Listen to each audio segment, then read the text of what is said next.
សំនិមន្តទៅជាមួយខ្ញុំម្ចាស់ទៅនេះជាការសពតិបំប្រាប់ចំពោះខ្ញុំម្ចាស់សូមឲ្យខ្ញុំម្ចាស់សួរព្រះអង្គនៅសំណួរនេះបានទេអាត្មានឹងឆ្លើយគ្រប់សំណួររបស់ឧបាសិកាសូមប្រាប់ខ្ញុំម្ចាស់ពីរឿងមួយតែប៉ុណ្ណោះព្រះអង្គនៅមានរឿងច្រើនណាស់ព្រះអង្គឆេកចាប់នៅក្នុងព្រៃព្រះអង្គត្រូវឆ្លងកាត់ការលំបាកយ៉ាងច្រើនសូមប្រាប់ខ្ញុំម្ចាស់មកព្រះអង្គតើព្រះអង្គមិនអាចស្វែងរកផ្លូវក្នុងការត្រាស់ដឹងទេការរស់នៅក្នុងជីវិតលំបាកបែបណាក៏ដោយក៏ខ្ញុំម្ចាស់មិនធ្វើឲ្យរារាំងផ្លូវរបស់ព្រះអង្គដែរយ៉ាស៊ូស្ត្រីដែលបានទទួលការសម្រេចដោយការជួយសង្គ្រោះពិភពលោកនៅក្នុងពេលនេះកំពុងតែមានប្រជញ្ញនៅជាមួយនឹងឧបសគ្គយ៉ាងច្រើនប៉ុន្តែឧបាសិកានឹងត្រូវយល់នៅភាពខុសគ្នារវាងចិត្តរបស់បុរសនិងស្ត្រីវាពិតជាមិនអាចមានភ្លៀងធ្លាក់ទេដរាបណាព្រះអាទិត្យនៅតែមានពន្លឺអាត្មាត្រូវទៅនៅឲ្យឆ្ងាយពីសង្គមដែលមានបញ្ហា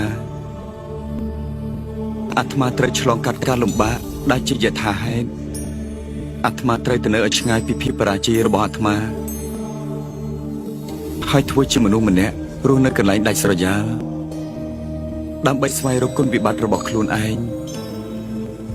គឺស្វែងរកអំពើបាបរបស់ខ្លួនគឺត្រូវដោះស្រាយបញ្ហាជីវិតរបស់អាត្មានៅពេលដែលអាត្មាបានកម្ចាត់គុណវិបត្តិរបស់អាត្មាហើយនោះគឺអាចស្វែងរកផ្លូវទៅរកពន្លឺនៃការត្រាស់ដឹងបានដល់ពេលនោះការត្រាស់ដឹងនឹងដល់ទីបំផុតក៏ជាកម្មសិទ្ធិសម្រាប់អ្នករាល់គ្នាដែរព្រះសិទ្ធិគឺមានន័យថាមិនរស់នៅជាមួយខ្ញុំម្ចាស់នឹងរហូតទេព្រះបងម្ចាស់យ៉ាស៊ូបើអាត្មាចំណាយពេលក្នុងមួយជីវិតរបស់អាត្មាដើម្បីជួយរំដោះទុក្ខឧបាសិកាវានឹងធ្វើឲ្យជីវិតពោពេញទៅដោយសេចក្តីទុក្ខពិភពលោកទាំងមូលគឺជាគ្រួសាររបស់អាត្មា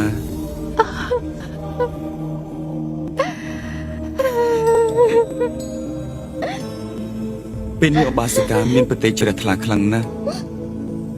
មិនគិតពីផលប្រយោជន៍របស់ខ្លួនឯងទេព្រះពុទ្ធនិព្វានការោបានប្រទានពរដល់យើងនៅជាមួយគ្នាអស់រយៈពេលជាច្រើនជាតិនេះអាត្មាអាចសម្រេចការត្រាស់ដឹងគឺព្រោះតែការអត់ធ្មត់និងសេចក្តីព្យាយាមរបស់អាត្មា